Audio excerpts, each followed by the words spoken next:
আল্লাহর দিকে তাকায় তাকায় বলি, আল্লাহ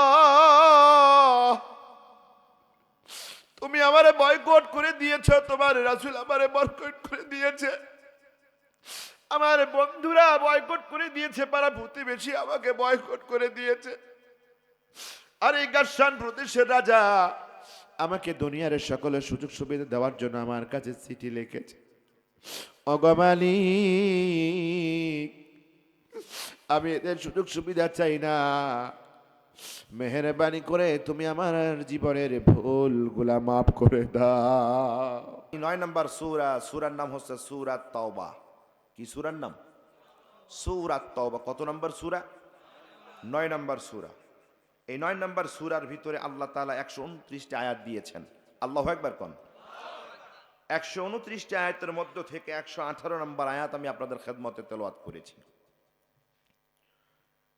এই 118 নম্বর আয়াত থেকে সামান্য কিছু আলোচনা। আমার ভাইয়েরা, একটি গ্যারান্টি দিচ্ছি, আজকের আলোচনা হবে সবার জন্য। আওয়ামী লীগের জন্য, বিএনপির জন্য, জাতীয় পার্টির জন্য, জামাতের জন্য, চরমনায়ের জন্য, জাসদ বাসদ নাস্তিক, শুধু মুসলমান নয়, যে কোনো বিধর্মীদের জন্য আজকের আলোচনা হবে। এমন কোনো আলোচনা হবে না যে আলোচনায় আজকে এখান থেকে তথাকথিত, বাস্তবায়িত, প্রসিদ্ধ জালিমের সহযোগীরা এখান থেকে চলে যাবে, এমন কোনো আলোচনা হবে না। আমরা জানি কোরআনুল কারীম হুদাল্লিন নাস, মুসলমানের জন্য নয়, ইমানদারদের জন্য নয়, হুদাল্লিন নাস, পদবিচ্ছে দৃষ্টির সীমানায় যে মানুষটা মানুষ, আল্লাহ বলেছেন আমার কোরআনটা তার জন্য। আল্লাহু আকবার কোন। সুতরাং কোনো ভূমিকা হবে না, ভূমিকা ছাড়াই কথা হবে, ভূমিকা ছাড়াই কথা হবে। আপনারা আমার দিক তাকান, আপনাদের নেতাকে তো আপনারা দেখবেন, আপনাদের সমাজের জন্য, খেদমতের জন্য, ইসলামের জন্য কবুল করুক, জোরে বলেন আমিন। আর জোরে বলেন আল্লাহুম্মা আমিন। আমরা নেতা চাই যেই নেতার দিকে তাকালে হযরত ওমর রাদিয়াল্লাহু তাআলা আনহুর কথা মনে হয়। আমরা এমন নেতা চাই যে নেতার দিকে তাকালে বিশ্বনবী জনাবে মুহাম্মদ রাসূলুল্লাহ সাল্লাল্লাহু আলাইহি সাল্লামের চেহারার কথা মনে হয়। আমাদের দেশের সকল নেতাকে রাসূল সাল্লাল্লাহু আলাইহি সাল্লামের উত্তরসূরি আবু বকর রাদিয়াল্লাহু তাআলা আনহুর উত্তরসূরি হিসেবে কবুল করুক, জোরে বলেন আমিন। আপনি বুঝতে পারবেন না, ভূমিকায় অপ্রাসঙ্গিকভাবে কোনো কথা বলতে চাই না। খারাপ লাগতেছে আপনাদের? সম্মানিত ভাইয়েরা আমার, আসমানের নিচে জমিনের উপরে সবচাইতে বিশ্বস্ত আশ্বস্ত একটি কিতাব, টেস্টেড এবং ট্রাস্টেড, চিরন্তন বাণী, চিরসত্য বাণী, কোরআনুল কারীমের মধ্য থেকে, কোরআনুল কারীমের 114টি সূরার মধ্য থেকে 9 নম্বর সূরা। কত নম্বর সূরা? আর আওয়াজ দিয়ে বলেন কত নম্বর? 9 নম্বর সূরা।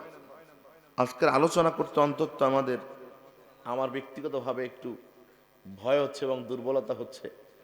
কোথায় যেন আলোচনা করতে ভুল হলেই ওস্তাদজি ধরে ফেলে। কারণ যারা ওস্তাদ, আমিও ছোট ওস্তাদ, যারা ওস্তাদ, ওস্তাদের একটি আদর্শ হচ্ছে ছাত্রদের ভুল ধরা। আমার বাবা ওস্তাদ, আমি ওস্তাদ, এখানে কথা বলার জন্য পেয়েছি ওস্তাদ। আল্লাহু আকবার কর। তো আজকে যে আয়াত থেকে কথা হবে, এই আয়াতের উপরে আজকের আলোচনা শুনেই জীবনের দায়িত্ব পালন শেষ হয়ে গেল, বিষয়টি এমন নয়। আপনাকে আল্লাহ তাআলা এখানে নিয়ে এসেছেন কোরআনুল কারীমের পথ দেখার জন্য। এখান থেকে বের হয়ে যাওয়ার পরে যদি আপনি আপনার এই কথাগুলোকে কাজে না নেন, জীবনের চলার ক্ষেত্রে যদি না গুটিয়ে নেন, তাহলে বুঝতে হবে আল্লাহ আপনাকে যতটুকু এগিয়ে দিয়েছে আপনি এই পথটাকে ধরে রাখতে পারলেন না। সুতরাং আলোচনা শুনে এখানে রেখে যাবো বিষয়টা এমন নয়, বরঞ্চ আলোচনা শুনে গিয়ে যাচাই বাছাই করে এই কথাগুলোর সত্যতা জানতে হবে, সত্যতা বুঝতে হবে। শুধু আবেগের বসে এসে নুরুল আজম নওশাদ রংপুর থেকে কি বলে গেল শুনলেই হবে না, যাচাই বাছাই করে এটা মানার সিদ্ধান্ত নিতে হবে। রাজি আছেন? রাজি আছেন সকলেই? ওস্তাদ আছে, ওস্তাদের কাছ থেকে কালকে আরো ভালো করে শুনে নেবেন।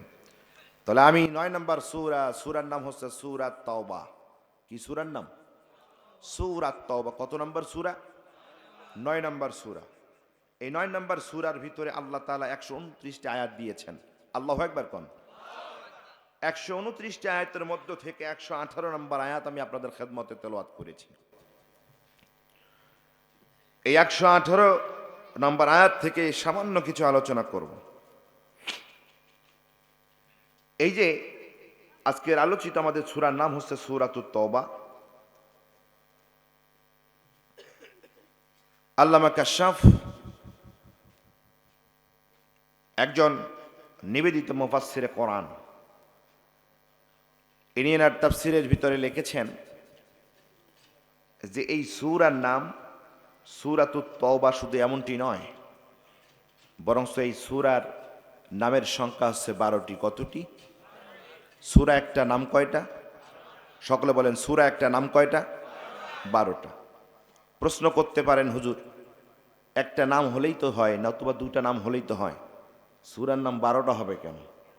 হতে পারে না এরকম? ছোট্ট একটা উদাহরণ আমি দিতে চাই, কেন সূরার নাম সূরা আত-তাওবার নাম 12টি হলো। আপনাদের এলাকায় দেখবেন অথবা আপনাদের পরিচিত এমনও মানুষ আছে যেই মানুষের 4টা বেটা, কিন্তু এই বুড়ার বেটার সবগুলাই নাতি, কোনো নাতনি নাই। আছে না এরকম? আছে। অথবা উল্টাটা ধরেন, সবগুলাই নাতনি, কোনো নাতি নাই। হয় না এরকম? বংশের মধ্যে কোনো মেয়ে নাই। 20 বছর পরে ছোট ছেলের ঘরে একটা নাতনি হয়েছে। এই নাতনি যখন হয়েছে আর দাদা যখন শুনেছে যে আমার ঘরে একটা চাঁদ এসেছে, নাতনি হয়েছে, দাদা দৌড়ে ছুটে গিয়েছে সেই বৌমা রাতুর ঘরে। সেখান থেকে নাতনিকে কোলে নিয়ে বলতেছে, ওরে আমার টুলটুলি। কি বলতেছে? ওরে আমার টুলটুলি। এই যে মুখ দিয়ে বলল টুলটুলি, এ তো টুলটুল করে আমার দিকে দেখতেছে, আজ থেকে তোর নাম আমি রাখলাম টুলটুলি। এখন দাদি এসে বলতেছে এগুলো নাম চলবে না। কিসের টুলটুলি? আমার বংশের একমাত্র নাতনি, কত সুন্দর ফুটফুটে চেহারা, এর নাম হবে বুলবুলি। কি হবে? বুলবুলি। কথা বুঝতেছেন? এরকম হয় কি হয় না? আবার দেখবেন এই মেয়ের জ্যাঠা, সবচেয়ে 4 ভাইয়ের বড় ভাই, উনি সে বলতেছে যে না, আমার বংশের একমাত্র মেয়ে, বুলবুলিও হবে না, টুলটুলিও হবে না, এর নাম হবে চাঁদনি। কি হবে? চাঁদনি। চাচাতো ভাই একজন এসে বলতেছে যে বোন হলো আমার, আর আপনারা নাম রাখা নিয়ে ব্যস্ত হয়ে গেছে। বোন আমার, আমরা 8 ভাই আছি, 8 ভাই মিলে একটা নাম দিব, এর নাম হবে জ্যোৎস্না। কি হবে? নামের সংখ্যা বাড়ে না কমে? সবাই কেন বাড়ে না কমে? দাদা গোষ্ঠীর নামের এই ঠেলাঠেলি দেখে নানা গোষ্ঠীরা বলতেছে শোনেন বিয়াই, আপনাদেরও নাতনি আমাদেরও নাতনি, এই যে নাম রাখছেন শেষ পর্যন্ত নাম নিয়ে না জানি মারামারির আগে, সুতরাং আপনাদের সব নাম বাদ, আমরা নানার বাড়ি থেকে যে নাম দেবো এইটাই হবে আমাদের এই নাতনির নাম। আছে না? আছে না? আছে না? আমার ভাইরে, এই যে ছোট্ট একটা মেয়ে জন্মগ্রহণ করলো, নাম 1টা থেকে 4টা, 4টা থেকে 5টা, 5টা থেকে 6টা নাম হয়ে গেল। আমার ভাইরা বুঝে থাকলে বলুন, নামগুলো কি ভালোবাসার কারণে এসেছে নাকি ঘৃণার কারণে এসেছে? আদর কম থাকার কারণে এসেছে না আদর বেশি থাকার কারণে এসেছে? কথা কি বুঝাইতে পেরেছি? আল্লামা কাশাফ রাহিমাহুল্লাহ বলেছেন, আমরা হাদিস থেকে এই সূরাতুত তওবার 12টি নাম পেয়েছি। রাসূল সাল্লাল্লাহু আলাইহি সাল্লাম এই সূরাকে এত বেশি ভালোবাসতেন, এত বেশি ভালোবাসতেন, আল্লাহ রাসূল যখন তখন যেটাই মনে আসতো সেই শব্দ দিয়েই সূরাতুত তওবাকে ডাকতেন। আওয়াজ দিয়ে কোন আল্লাহু আকবার। তাহলে রাসূল সাল্লাল্লাহু আলাইহি সাল্লামের পবিত্র জবান থেকে সূরাতুত তওবার নাম এসেছে কতটি? কতটি? 12টি। মনে থাকবে তো? তবে সবচাইতে বিখ্যাত 2টি নাম, একটি নাম হচ্ছে সূরা তাওবা, আর দ্বিতীয় নামটি হচ্ছে বারাআহ। আল্লাহু আকবার। কোরআনুল কারীমের ভিতরে যতগুলি সূরা এসেছে প্রতিটি সূরার সামনে আল্লাহ রাব্বুল আলামিন বিসমিল্লাহির রহমানির রহিম কথাটা ব্যবহার করেছেন। কিন্তু এটা এমন একটি ব্যতিক্রম সূরা, যেই সূরার সামনে বিসমিল্লাহির রহমানির রহিম ব্যবহার করা হয় নাই। তাহলে কোরআনুল কারীমের সূরার সংখ্যা হচ্ছে 114টি, বিসমিল্লাহ এসেছে 113টি। কতটি এসেছে? আমার ভাইয়েরা, কেন আল্লাহ রাব্বুল আলামিন এই সূরাতুত তাওবার সামনে বিসমিল্লাহির রহমানির রহিম কথাটা কেন আল্লাহ রাব্বুল আলামিন বললেন না? এটার ব্যাখ্যা লিখতে গিয়ে মুফাসসিরে কেরাম কয়েকগুলো কারণ বর্ণনা করেছেন। তার মধ্য থেকে প্রসিদ্ধ দুটি কারণ আমি আপনাদেরকে বলে যাই। আল্লামা কাশাফ উনি লিখেছেন, তাফসীরের ভিতরে বয়ান করেছেন, হযরত ওসমান রাদিয়াল্লাহু তাআলা আনহু বলেন, এই সূরাতুত তাওবা যখন নাজিল হয়ে যায়, আমরা অন্য সূরা লেখার সময় ঠিক ওইভাবেই বিসমিল্লাহির রহমানির রহিম এই কথাটাই লিখতে যাব, কিন্তু রাহমাতাল লিল আলামিন বললেন, ও ওসমান রে, সূরা তাওবা লেখার সময় আল্লাহ রাব্বুল আলামিন আমাকে বিসমিল্লাহ পড়ার অনুমতি দেয় নাই। সুতরাং তোমরা সূরাতুত তাওবা লেখার সময় সূরাতুত তাওবার শুরুতে তোমরা বিসমিল্লাহ লিখবা না। যেহেতু আল্লাহ রাসূল অনুমতি দেয় নাই, সেহেতু সূরা তাওবার সামনে বিসমিল্লাহ লেখা। কথা বুঝতেছেন? সম্মানিত ভাইয়েরা আমার, আরো অনেক মুফাসসিরে কেরাম অন্য মত বর্ণনা করেছেন। তার মধ্য থেকে প্রসিদ্ধ একটি গ্রহণযোগ্য মতামত হলো বিসমিল্লাহির রহমানির রহিম কথাটা হলো রহমতের আলামত। আল্লাহু আকবার কোন। এই মুসলমান ভাইয়েরা আমার, এই বিসমিল্লাহ এই শব্দের ভিতরে এত বরকত, এত রহমত, এত বারাকাত আল্লাহ রাব্বুল আলামিন দিয়ে রেখেছেন। কোন মুসলমান যদি কাজকর্মের সময়, চলাফেরার সময় বিসমিল্লাহ কথা বলে যদি কোনো কাজ শুরু করে দেয়, আমার ভাইয়েরা রে, ওই কাজটা দুনিয়ার কাজ হতে পারে, দুনিয়াবি কোনো কাজ হতে পারে, কিন্তু বিসমিল্লাহ বলে শুরু করার কারণে আল্লাহ রাব্বুল আলামিনের দপ্তর ওই কাজটা ইবাদত হয়ে যায়। কিছু কিছু আলেম ওলামা আছে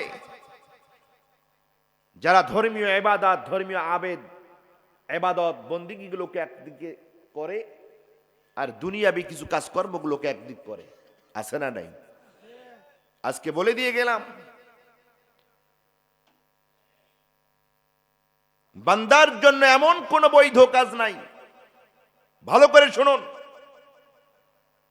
বান্দার জন্য এমন কোন বৈধ কাজ নাই যেই কাজটা বান্দা করার সময় যদি বিসমিল্লাহির রহমানির রহিম দিয়ে শুরু করে, কাজটা দুনিয়ার কাজ হতে পারে, কাজটা প্রয়োজনীয় কাজ হতে পারে, কাজটা জায়েজ হতে পারে, কাজটা হালাল হতে পারে, বিসমিল্লাহির রহমানির রহিম দিয়ে শুরু করার সঙ্গে সঙ্গে ওই কাজটা আল্লাহর দপ্তরে ইবাদত হিসাবে পরিগণিত হয়ে যায়। আমার ভাইয়েরা রে, মুফাসসিরে কেরাম বলেন বিসমিল্লাহির রহমানির রহিম কথাটা হলো রহমতের আলামত। আল্লাহ রাব্বুল আলামিন সূরাতুত তাওবা নাজিল করে দিয়েছেন।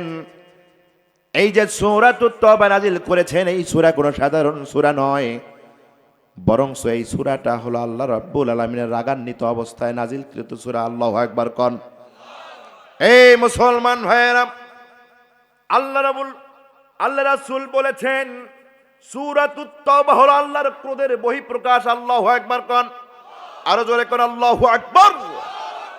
আল্লাহ রাব্বুল আলামিন রাগান্বিত অবস্থায় এই সূরা আমার উপরে নাজিল করেছেন। আমার ভাইরা, এবার বলেন তো, কোন মানুষ যদি রাগান্বিত হয়ে কাউকে কথা বলে, যদি আমি আজকের সভাপতিকে রাগান্বিত হয়ে যদি কোনো কথা বলি, বলেন তো রাগ হওয়ার সময় কি রহমতের আলামত নাকি গজবের আলামত? কিসের আলামত?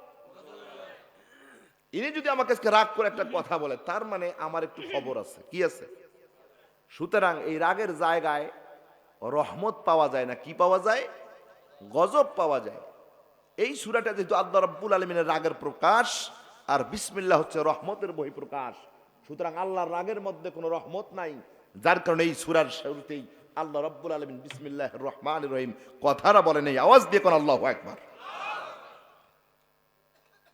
কথা কি বুঝতে পেরেছেন? কথা বোঝা যায় বাবা? আপনাদের এলাকায় কি তাফসীর শুনতে অভ্যাস আছে? ওয়াজ হয় না তাফসীর হয়? আল্লাহ তাআলা কবুল করুক, আল্লাহ তাআলা কবুল করুক। ওয়াজ তো হলো বক্তা একদিক দিয়ে শুরু করবে, আর এক দিক দিয়ে কোথায় কোথায় কোথায় কোথায় গেল, 2 ঘন্টা শেষ, ওর ওয়াজও শেষ। আছে না? আছে না?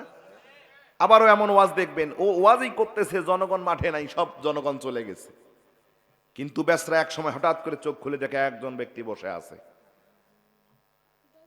বক্তা বলতেছে, ওরে বেটা, এই এলাকার সবচাইতে আউলিয়া, সবচাইতে খোদাভীতি ব্যক্তি হলো তুই, তোর মতো কোনো ভালো মানুষ এই সমাজে বুঝি নাই।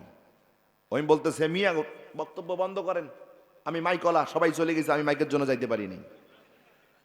কথা বুঝতেছেন? এরকম বক্তারও কিছু আশেক আছে, ওরকম হবে না, একটু বুঝে বুঝে আলোচনাগুলো শুনবেন। তাহলে এই সূরার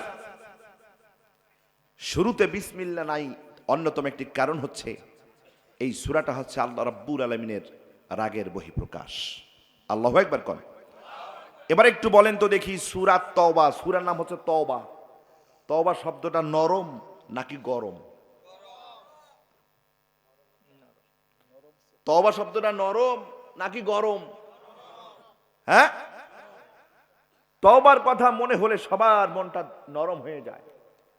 যত বড়ই পাপী হোক, যত বড়ই তাপী হোক, আর যত বড়ই সালফে সালিহীন হোক, যত বড় আবেদ হোক, তওবা মানেই মনটা বিগলিত হয়ে আল্লাহর কাছে স্যালেন্ডার হয়ে যাওয়া। এই সূরার নাম হচ্ছে নরম, অথচ এই সূরার শুরুতেই আল্লাহ রাব্বুল আলামিন বক্তব্য শুরু করেছেন গরম। আল্লাহু আকবার কোন। আল্লাহ রাব্বুল আলামিন বললেন, বারাআতুম মিনাল্লাহি ওয়া রাসূলিহি ইলাল্লাযীনা আহাদতুম মিনাল মুশরিকিন। এই সূরাতুত তওবার শুরুতেই আল্লাহ রাব্বুল আলামিন বলে দিলেন, ও আমার নবী, বারাআতুম মিনাল্লাহি ওয়া রাসূলিহি, আজ থেকে আল্লাহ এবং আল্লাহ রাসূলের সম্পর্ক খতম হয়ে গেল। ইলাল্লাযীনা আহাদতুম, যারা তোমাদের সঙ্গে সন্ধি চুক্তি হওয়ার পরেও শর্তগুলো লঙ্ঘন করে দিয়েছে। যেই মুশরিকেরা, যেই কাফেরেরা তোমাদের সঙ্গে চুক্তিবদ্ধ হওয়ার পরে সীমা লঙ্ঘন করেছে, আমি আল্লাহ বলে দিলাম, আল্লাহ আল্লাহ রাসূলের সাথে এই সমস্ত মুশরিক বেঈমান কাফেরদের কোনো সম্পর্ক নাই। সুতরাং কোন মুসলমানের কাফের বেঈমান মুশরিকদের সাথে সম্পর্ক থাকতে পারে না। কথা বলেন ঠিক না ব্যাঠে?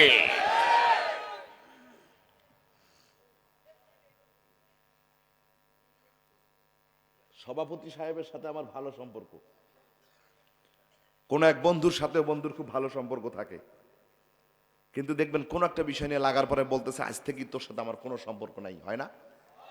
এটা কি গরম কথা না নরম কথা?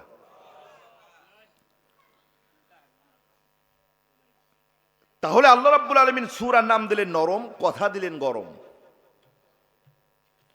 এই যে গরম বক্তব্য শুরু করে দিলেন, এই যে গরম বক্তব্য শুরু করে দিলেন, আল্লাহ রাসূল সাল্লাল্লাহু আলাইহি সাল্লাম বলছেন, এই পুরো সূরার বক্তব্যটাই গরম, এটা আল্লাহ রাব্বুল আলামিনের রাগের প্রকাশ। আল্লাহু আকবার কোন। তাহলে আমি সেই সূরা থেকে 118 নম্বর আয়াত, কত নম্বর আয়াত? 117 নম্বর আয়াত আমি তেলাওয়াত করেছি। আসুন এই আয়াতে আল্লাহ তাআলা কি বলেছেন। ওয়া আলা সালাসাতিল্লাযীনা খুলিফু, আল্লাহ বলতেছে, হে নবী, ওই যে 3 ব্যক্তির ব্যাপারে সিদ্ধান্তের মুলতবি ঘোষণা করেছিলাম। আল্লাহর বক্তব্যের ধরনটা এরকম, হে আমার নবী, ওই যে 3 ব্যক্তির ব্যাপারে সিদ্ধান্ত নিতে মুলতবি ঘোষণা করেছিলাম। আপনাদের সমাজে যখন স্বামী স্ত্রীর ভিতরে যখন দ্বন্দ্ব লাগে, অথবা পাড়া প্রতিবেশীর সঙ্গে যখন দ্বন্দ্ব লাগে, শেষ পর্যন্ত চেয়ারম্যান সহ একটা সালিশ করা হয়। তো ছেলে পক্ষ এবং মেয়ে পক্ষ দুই পক্ষকে মীমাংসা করার জন্য যে বৈঠক দেওয়া হয়েছে সালিশের জন্য, দেখা গেল এই সালিশ করতে গিয়ে দুই পক্ষ এত উত্তেজিত হয়ে গেল, কে যে কখন লাঠি নিয়ে কার মাথায় বাড়ি দেবে তার ঠিক নাই। হয় না হয় না হয় না হয় না? তখন চেয়ারম্যান বলে যে শোনেন, আজকে আর কোনো মিটিং হবে না, আপনারা সবাই চলে যান, সামনে একটা ডেট হবে, আজকের সবাই এই পর্যন্ত, আজকের মিটিং এই পর্যন্ত, মুলতবি ঘোষণা করা হলো। আমার ভাইয়েরা, আল্লাহ রাব্বুল আলামিন বললেন, ও আমার পয়গম্বর, ওই যে তিন বান্দার ব্যাপারে আমি মুলতবি ঘোষণা করেছিলাম, সেই তিন ব্যক্তির ব্যাপারে মন্তব্য ঘোষণা করেছিলাম, ও আমার হাবিব, ওই তিন ব্যক্তির অবস্থাটা কেমন শুনুন। হাত্তা ইযা দাকাত আলাইহিমুল আরদু বিমা রাহুবাত, আল্লাহ রাব্বুল আলামিন বললেন, ও আমার হাবিব, আমি যে তিন ব্যক্তির ব্যাপারে মুলতবি ঘোষণা করেছিলাম, ওই তিন ব্যক্তির কাছে তাম পৃথিবীটা প্রশস্ত হয়ে যাওয়ার পরে, আমার পৃথিবীটা অনেক বড় হয়ে যাওয়ার পরে, ওই তিন ব্যক্তির কাছে আজকে পৃথিবীটা সংকীর্ণ হয়ে গেছে। আল্লাহু আকবার কান, আরো জোরে কান আল্লাহু আকবার। আল্লাহ রাব্বুল আলামিন বললেন, ওয়াদাকাত আলাইহিম আনফুসুহুম, ও আমার হাবিব, তামাম পৃথিবীটা তাদের কাছে সংকীর্ণ হয়ে যায় নাই, বরঞ্চ তাদের গোটা জীবনটা অনেক বড় সংকীর্ণ হয়ে গেছে। আমি যে তিন ব্যক্তির ব্যাপারে মুলতবি ঘোষণা করেছিলাম, আমার পৃথিবীটা প্রশস্ত পৃথিবী হওয়ার পরেও তাদের কাছে পৃথিবীটা অত্যন্ত সংকীর্ণ হয়ে গেছে। শুধু পৃথিবী সংকীর্ণ হয়ে যায় নাই, তাদের নিজের জীবনটাও সংকীর্ণতায় ভুগছে। আমার হাবিব শুধু তাই নয়, ওয়াজান্নু আল্লা মালজা মিনাল্লাহি ইল্লা ইলাইহি, আমার হাবিব, এই যে তিন ব্যক্তির কাছে পৃথিবীটা সংকীর্ণ হয়ে গেছে, এই যে তাদের জীবনটা সংকীর্ণ হয়ে গেছে, ও আমার হাবিব, এই তিন ব্যক্তি বুঝতে পেরেছে আল্লাহ রাব্বুল আলামিনের কাছে ফিরে যাওয়ার কোনো পথ তাদের কাছে খোলা না। ও আমার হাবিব, সুম্মা তাবা আলাইহিম লিয়াতুবু, ও আমার হাবিব, এই তিন ব্যক্তির কাছে পৃথিবীটা সংকীর্ণ হয়ে যাওয়ার কারণে, জীবনটা সংকীর্ণ হয়ে যাওয়ার কারণে, এমনকি যখন তারা এই উপলব্ধি করতে পেরেছে আল্লাহর পথে ফিরে যাওয়া ছাড়া আর কোনো পথ নাই, ও আমার হাবিব, আমি আল্লাহ রাব্বুল আলামিন এই কারণে তাদের উপরে রহমতের দৃষ্টি দিয়ে দিলাম, তোমার এই তিনজন সাহাবী, তিনজন উম্মাহ যেন তওবা করে নেয়। জোরে কোন সুবহানাল্লাহ। আমি তাদের দিকে রহমতের দৃষ্টি দিলাম যেন তারা তওবা করে নেয়। আল্লাহু আকবার কোন। নিশ্চয়ই আমি আল্লাহ তাআলা অত্যন্ত পরম দয়ালু, তওবা কবুলকারী। আল্লাহু আকবার কোন। আমার ভাইয়েরা, মুফাসসিরে কেরাম আয়াতের তাফসীরে লিখতে গিয়ে একটা ঘটনা নিয়ে এসেছেন। মুফাসসিরে কেরাম বলেছেন,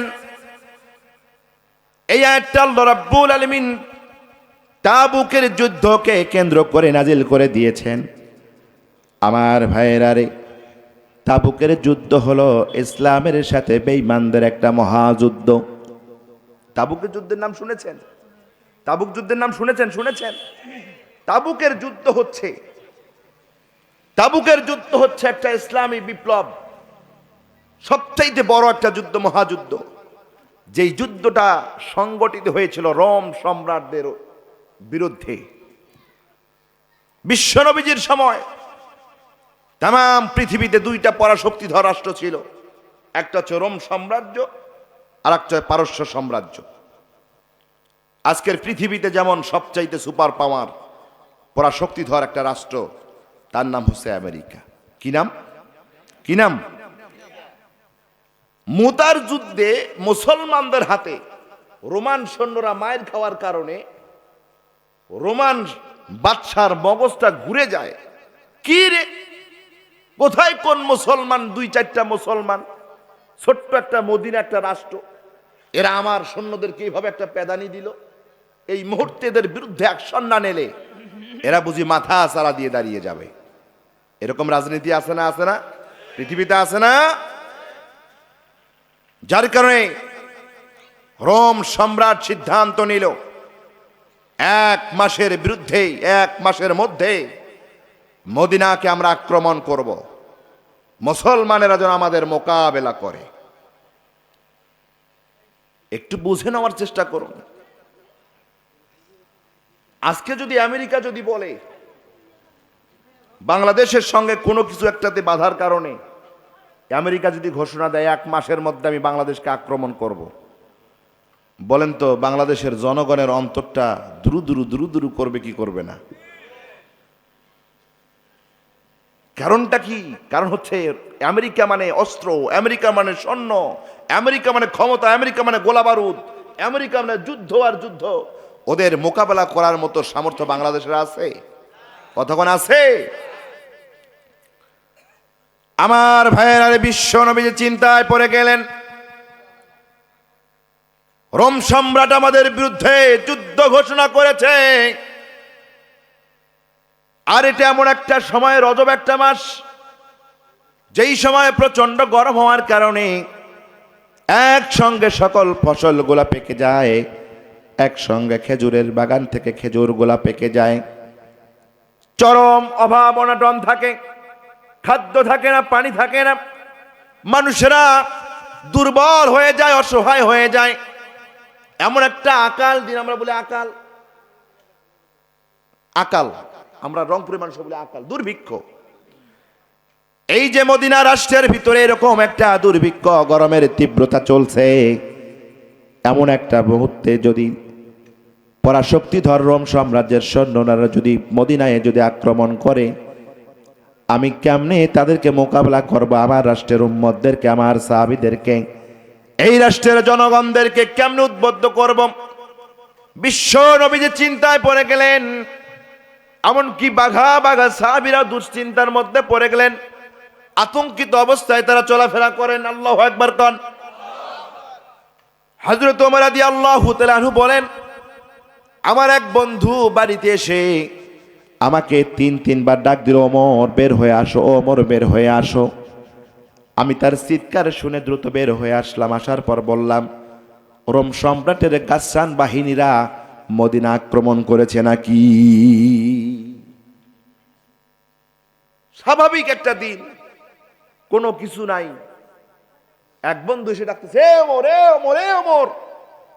ওমর দ্রুত ঘর থেকে বের হয়ে এসে বলতেছে, এই রোমানদের সৈন্যরা মদিনা আক্রমণ করছে নাকি? এরকম হয় না? এই সাহাবী বলতেছে, আরে না, দূর, কিসে রোমানরা আক্রমণ করে? এটা তো মনের ভয় থাকার কারণে, মনের মধ্যে সবসময় একটা মনের মধ্যে সবসময় ধারণা থাকার কারণে এই কথাটা বের হয়ে গেছে। ওমরের মতো বাঘা সাহাবী কখন রোমান সৈন্যরা মদিনা আক্রমণ করবে এই চিন্তা মাথায় নিয়ে চলাফেরা করতেন। কি একটা অবস্থা! বিশ্বনবী যে ঘোষণা দিলেন, আমার এই মদিনা রাষ্ট্রের ভিতরে মুসলমান কিংবা বিধর্মী যারা আছো, সকলেই তোমরা তোমাদের সাধ্য অনুযায়ী, তোমাদের সাধ্য অনুযায়ী, ক্ষমতা অনুযায়ী সকল ধরনের জান মাল দিয়ে সহযোগিতা তো করবে। এই যুদ্ধে অংশগ্রহণ করা থেকে কোনো পুরুষ রেহাই পাবে না। বিশ্বনবীজি সিদ্ধান্ত দিয়ে দিলেন, আমার এই মদিনা রাষ্ট্রের আমার কোনো সাহাবী এই যুদ্ধে অংশগ্রহণ করা থেকে কারো কোনো রুখসত নাই। কারণ এটা আমাদের বাঁচার লড়াই, আমাদের টিকে থাকার লড়াই, আমাদের অস্তিত্বের লড়াই। রোম সম্রাটের বিরুদ্ধে আমাদেরকে যুদ্ধ করতেই হবে। আল্লাহু আকবার কোন। এই কথা বলা সম্ভব হয়েছে শুধুমাত্র ঈমানি চিন্তা চেতনায় জাগ্রত থাকার কারণে। কথা বলেন ঠিক না ব্যাঠিক? আমার ভাইয়েরা রে, বিশ্বনবী হাতে গোনা কয়েকজন সৈন্য নিয়ে নিরস্ত্র হয়ে তৎকালীন সময়ের পরাশক্তিদের মোকাবেলা করেছিলেন ইমানের বলিয়ে বলিষ্ঠ হওয়ার কারণে আজ আজকে আমাদের দেশের দিকে ভারত চোখ রাঙিয়ে কথা বলে, ভারত চাদর বাদর করে কথা বলে। একটা সিদ্ধান্ত বলে দিতে চাই, আমরা মুসলমান হয়ে ভারতকে বন্ধু মনে করি না, ভারতকে শত্রু মনে করি না। কথা কয় না? বাংলাদেশের মুসলমানের কোনো ভয় পাওয়ার কারণ নাই, বাংলাদেশের মুসলমানের কোনো ভয় পাওয়ার কারণ নাই। কারণ বিশ্ব নবীজি বলেছেন, আবু দাউদের ভিতরে হাদিসটা এসেছে, বিশ্ব নবী বলেছেন আমার শেষ উম্মার ভিতরে গাজওয়াতুল হিদ নামে একটা যুদ্ধ হবে। এই পৃথিবীর হিন্দুস্তানদের সঙ্গে মুসলমানদের একটা যুদ্ধ হবে, আর এই যুদ্ধের নেতৃত্ব দেবে সুজলা সুফলা সবুজ শ্যামল ভূমি থেকে। আল্লাহু আকবার কোন। আপনি ভারতের চতুর্পাশে খোঁজ নিয়ে দেখেন, এই যে সুজলা সুফলা শস্য মণ্ডিত, শস্য ভান্ডার মণ্ডিত যে ভূমি, 1 নম্বরে হচ্ছে পাকিস্তান, 2 নম্বর হচ্ছে কাশ্মীর, 3 নম্বর হচ্ছে বাংলাদেশ, 4 নম্বর হচ্ছে আফগানিস্তান। আল্লাহু আকবার কোন। বিশ্ব নবীজির ভবিষ্যৎবাণী অনুযায়ী এই চারটি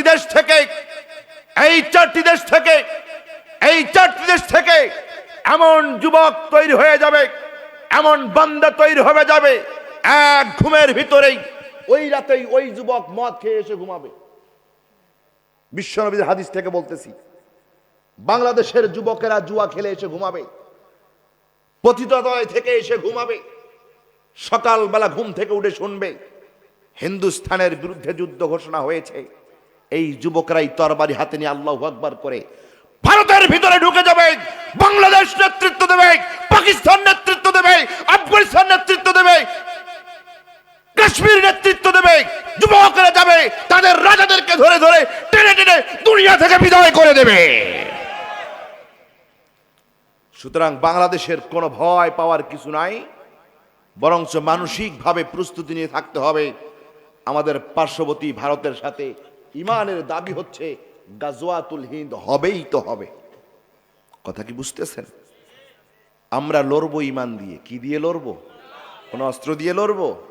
মুসলমানেরা কখনো অস্ত্র দিয়ে জয়ী হতে পেরেছে? কি দিয়ে হয়েছে?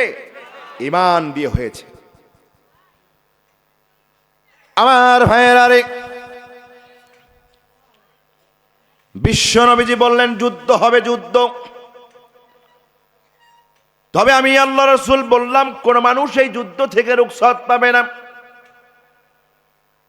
কিন্তু দেখা গেল এই যুদ্ধ ঘোষণা হয়ে যাওয়ার পরে ওই সমাজের ভিতরে কতকগুলো বার্ধক্যজনিত বয়স্ক মুরব্বী লোক ছিল, আবার কিছু কিছু মানুষ ছিল অসুস্থতায় ভুগছিল, অসুস্থতার কারণে দুর্বল হয়ে গিয়েছিল।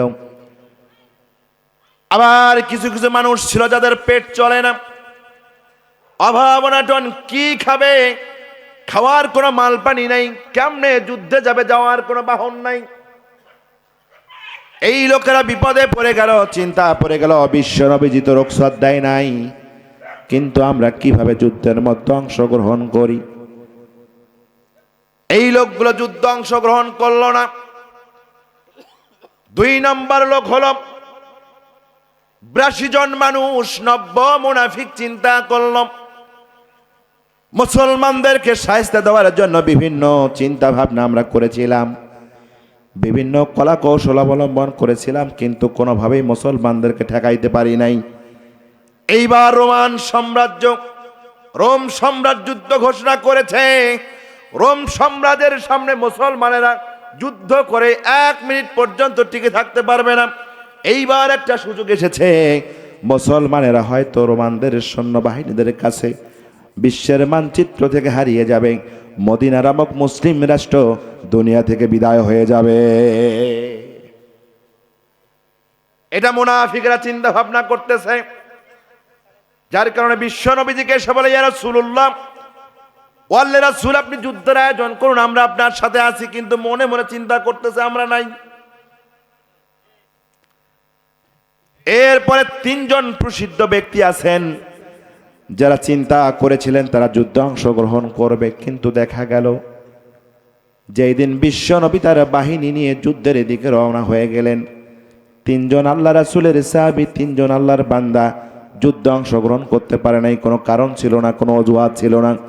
চিন্তা ছিল যুদ্ধে যাব, চিন্তা ছিল যুদ্ধে যাব, কিন্তু যুদ্ধের সময় তারা যুদ্ধে যাইতে পারে নাই সামান্য একটু অনীহার কারণে, খেয়াল বেখেয়াল হয়ে যাওয়ার কারণে, অনীহা অমনোযোগ থাকার কারণে যুদ্ধে যেতে পারে নাই। এই রকম তিনজন ব্যক্তি মদিনায় পড়ে গেল। বিশ্ব নবীজি তাবুকের প্রান্তরে চলে গেলেন। তাবুকের প্রান্তে চলে যাওয়ার পরে রোম সাম্রাজ্যের অধীনস্থ যত রাজা বাদশাহ ছিল, গাসসান রাষ্ট্র থেকে সব দলপতি যারা ছিল, এরা বুঝতে পারল মুহাম্মাদুর রাসূলুল্লাহ সাল্লাল্লাহু আলাইহি সাল্লাম রোম সম্রাটের মোকাবেলা করার জন্য তাবুকের ময়দানে হাজার হাজার মুসল্লি, হাজার হাজার মুমিন, হাজার হাজার সাহাবী নিয়ে উপস্থিত হয়ে গেছে। ওদের কলিজার ভিতরে যিনি ভীতি পয়দা করে দিয়েছেন, আওয়াজ দিয়ে বলেন তিনি কে? রোম সাম্রাজ্যের যারা অধীনস্থ যে রাজাগুলা ছিল, বিভিন্ন বড় বড় গোত্রপতির গোত্র প্রধান যারা ছিল, এরা চিন্তা করলো মুসলমানের সাথে যুদ্ধ করা সম্ভব হবে না। আল্লাহু আকবার কোন, আজ আল্লাহু আকবার। এরা বিভিন্ন অঞ্চল থেকে বিশ্ব নবীর কাছে আসলো, সন্ধি চুক্তি করলো, মুহাম্মদ তোমার সাথে আমরা যুদ্ধ চাই না, তোমার অধীনস্থ হয়ে কাজ করতে চাই। আল্লাহু আকবার কোন। আশেপাশের সব রাষ্ট্র, ছোট ছোট রাজারা, বড় বড় গোত্রপতিরা এসে স্যালেন্ডার করলো। বিশ্ব নবীজি বিনা রক্তপাতে, বিনা যুদ্ধে বিশাল একটা বিজয় নিয়ে এখান থেকে মদিনায় চলে গেল। আল্লাহু আকবার কোন। বিশ্ব নবীজির সর্বশেষ যুদ্ধ হচ্ছে তাবুকের যুদ্ধ। বিশ্ব নবীজি 56টি যুদ্ধ পরিচালনা করেছেন। বিশ্ব নবীজির 27টি যুদ্ধের মধ্যে নিজেই অস্ত্র পরিচালনা করেছেন। আল্লাহু আকবার কোন। আর আমাদের যুবকদেরকে জিজ্ঞাসা যদি করেন, এ যুবক তুমি তো মুসলমান ঘরের সন্তান, 10টা যুদ্ধের নাম বলো তো দেখি, আমার মনে হয় খবর হয়ে যাবে ওর। কথা কি মিথ্যা বললাম? মুসলমান ঘরের সন্তান,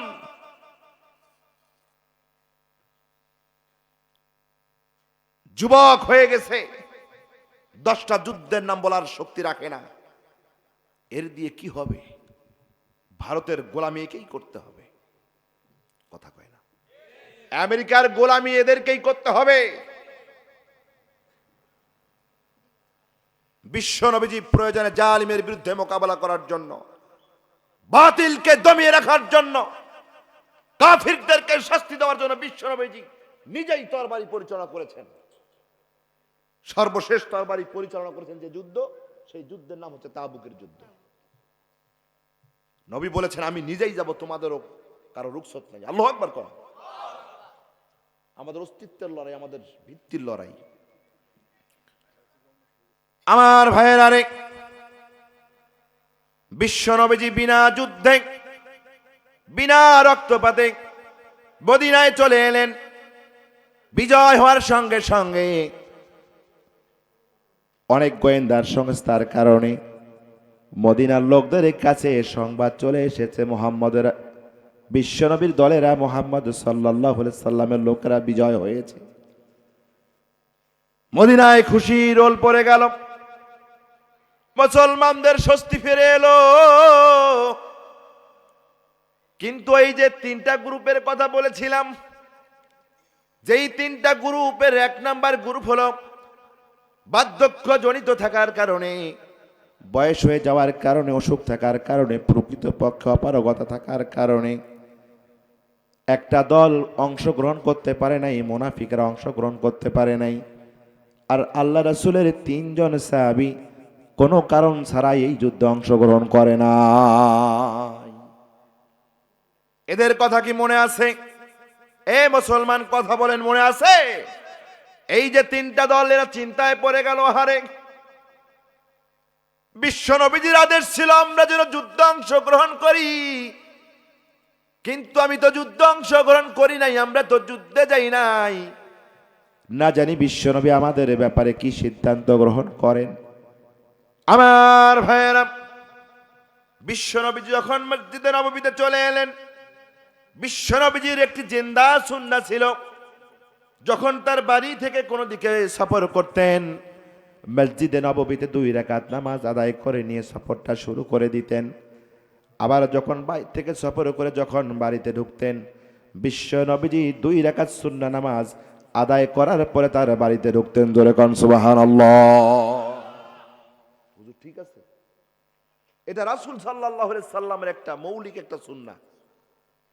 সফরে যাওয়ার সময় 2 রাকাত নামাজ, সফর থেকে এসে 2 রাকাত নামাজ পড়ে তারপর বিবির কাছে যাবে। আল্লাহু আকবার কোন। আমাদের দেশ থেকে এই সুন্নাহগুলো হারিয়ে গিয়েছে।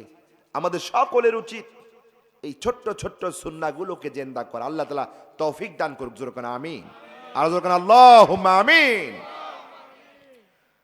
বিশ্ব নবীজি মসজিদে নববীতে 2 রাকাত সুন্নাত নামাজ আদায় করলেন। বিশ্ব নবীজি বসে গেলেন। ওই যে দুর্বল মানুষেরা, বয়স্ক মানুষেরা, খাদ্য না থাকার কারণে, বাহন না থাকার কারণে যারা যুদ্ধে যেতে পারে নাই, এই মানুষগুলো বিশ্ব নবীজির কাছে এসে হাউমাউ করে কাঁদা শুরু করে দিল। বিশ্ব নবীজিকে বলল, গো রাহমাতাল লিল আলামিন ওয়াল রাসূল, আপনার আদেশ ছিল জালিমের বিরুদ্ধে মোকাবেলা করার জন্য, বাতিল বেঈমান কাফিরদের বিরুদ্ধে মোকাবেলা করার জন্য আপনার আদেশ ছিল তাবুকের ময়দানে অংশগ্রহণ করা।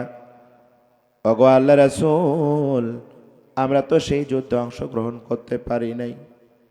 আমি বয়স্ক মানুষ, নিজে চলতে পারি না, কেমনে যুদ্ধে অংশগ্রহণ করি? ইয়া রাসূলুল্লাহ, ইয়া হাবিবাল্লাহ, আমি দীর্ঘদিন ধরে অসুস্থতায় ভুগি। আমার অসুস্থতা থাকার কারণে আমি যুদ্ধে যাইতে পারি নাই।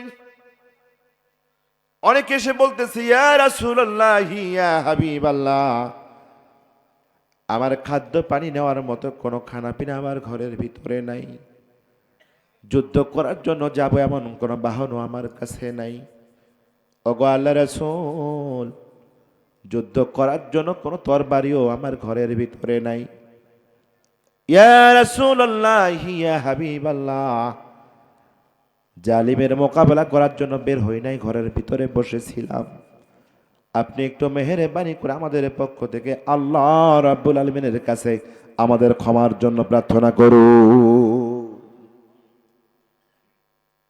আমার ভাইয়েরা রে, আল্লাহ রাব্বুল আলামিন, আমার ভাইয়েরা রে, বিশ্ব নবীজি মাথাটা নিচু করে দিলেন, চক্ষু মোবারক বন্ধ করে দিলেন, মনটাকে আসমানের দিকে তাকায় রবের দিকে অপেক্ষা করেন। মাবুদ রে, ও মাবুদ, আমার কতকগুলো সাহাবী বৃদ্ধ হওয়ার কারণে, অসুস্থ থাকার কারণে, বিভিন্ন অক্ষমতার থাকার কারণে জালিমের মোকাবেলা করার জন্য বের হতে পারে নাই।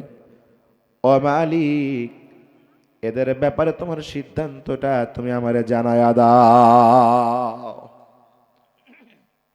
আমার ভাইয়েরা, আল্লাহ রাব্বুল আলামিন বলে দিলেন, লাইসা আলাদ দুআফাই ওয়ালা আলাল মারদা ওয়ালা আলাল্লাযীনা লা ইয়াজিদুনা মা ইয়ানফিকুনা হারাজুন ইযা নাসাহু লিল্লাহি ওয়া রাসূলিহি।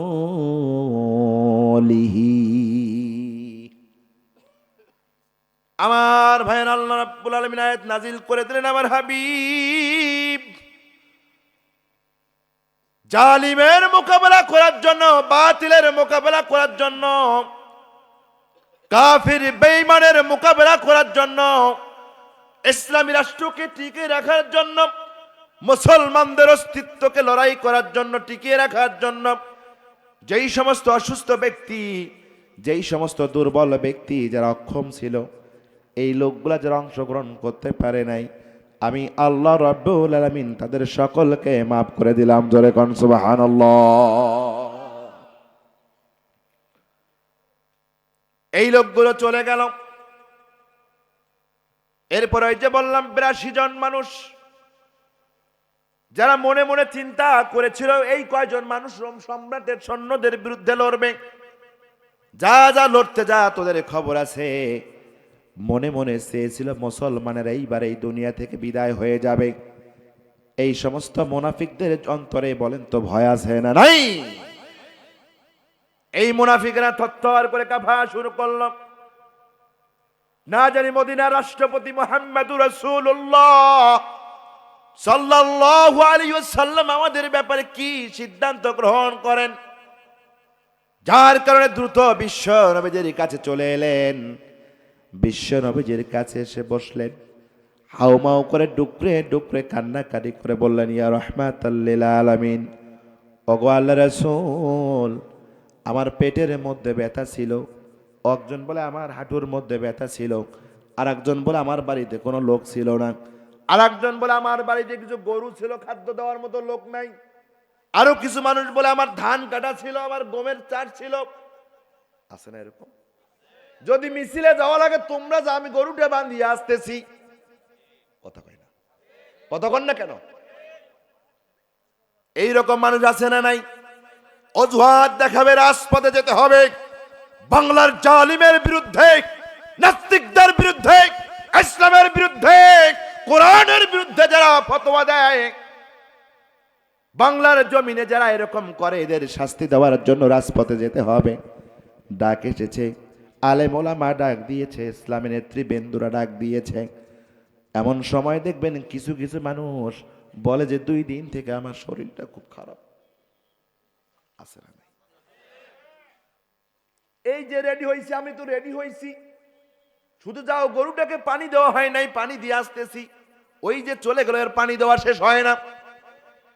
বাংলা ভাষায় বুঝাই দিয়ে যাই, এই টাঙ্গাইলের মানুষেরা শোনো, এইরকম মানুষেরা এসে মিথ্যা মিথ্যা টাটকা টাটকা কিছু অজুহাত দিল। বলেন তো মুনাফিকরা সত্য অজুহাত দিল না মিথ্যা অজুহাত দিল? কথা কন আমার ভাইয়েরা, কোরআনুল কারীম থেকে বলছি, মুনাফিকরা মিথ্যা অজুহাত দিল।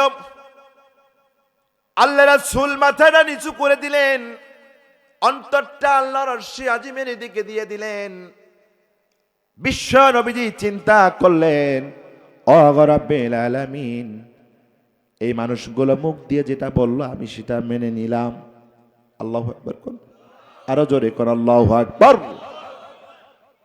ও রব্বে কারীম, এই যে লোকগুলো মুখ দিয়ে যে অজুহাত দিল আমি সেটা মেনে নিলাম, কিন্তু এদের অন্তরের ভিতরে কি আছে তো আমি সেটা জানি না।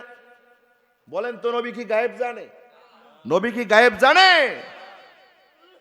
ও রব্বে কারীম, এরা মুখে মুখে আমাকে কথা বললো, আমি সত্য মেনে নিলাম, তবে বাস্তবতাটা কি তুমি ভালো জানো।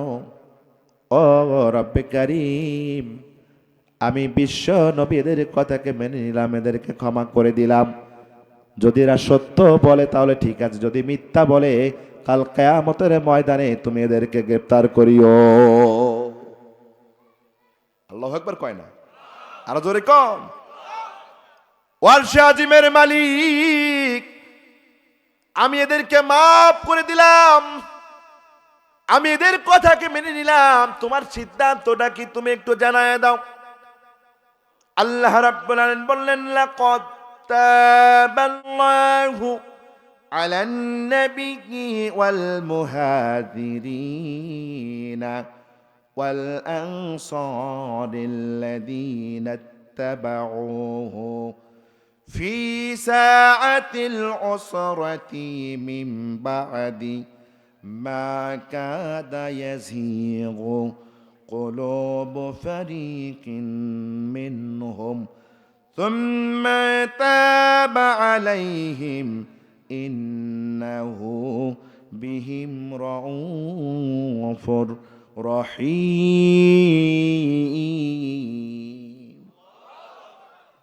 আমার ভাইয়ের আল্লাহ রাব্বুল আলামিন বললেন, লাকাদ তাবাল্লাহু আলান নবী ওয়াল মুহাজিরি ওয়াল আনসার। আল্লাহ রাব্বুল আলামিন বললেন, আমার নবী যাদের দিকে একটু মায়ার দৃষ্টি দিয়েছে, আমার হাবিব তুমি যাদের দিকে একটু মহাব্বতের দৃষ্টি দিয়ে দিছো, আনসার হোক আর মুহাজির হোক, আমি আল্লাহ রাব্বুল আলামিন ওই গ্রুপটাকেও ক্ষমা করে দিলাম। কথা কি বুঝতেছেন? প্রথম দল সত্য অজুহাত দিল, সত্য কথা বলল, আল্লাহ তাদেরকে ক্ষমা করে দিলেন। আল্লাহু আকবার কোন। দ্বিতীয় দল এসে মিথ্যা অজুহাত দিল, মিথ্যা কথা বলল, রাসূল সাল্লাল্লাহু আলাইহি সাল্লাম তার মুখের কথার স্বীকৃতি দিল, আল্লাহ তাআলা তাদেরকেও ক্ষমা করে দিলেন। ভালো করে বুঝুন, আজকের আলোচনার মধ্যমণি কথাটাই এখন বলছি। একদল সত্য কথা বললেন, আল্লাহ তাদেরকে কি করে দিল? কথা কয় না? ঘুম ধরেছে? শেষ করে দিব। দ্বিতীয় দল এসে মিথ্যা কথা বলল, আল্লাহ তাদেরকেও ক্ষমা করে দিলেন। কোরআনুল কারীমের আয়াত, সূরা তাওবা থেকেই বলতেছি। যে আয়াত 118 নম্বর আয়াত বলি নাই, 117 নম্বর আয়াত আল্লাহ বলছেন আমি তাদেরকেও ক্ষমা করে দিলাম। আমার ভাইয়েরা রে, এইবার আসুন বুখারী শরীফের 4418 নম্বর হাদিস থেকে বলি।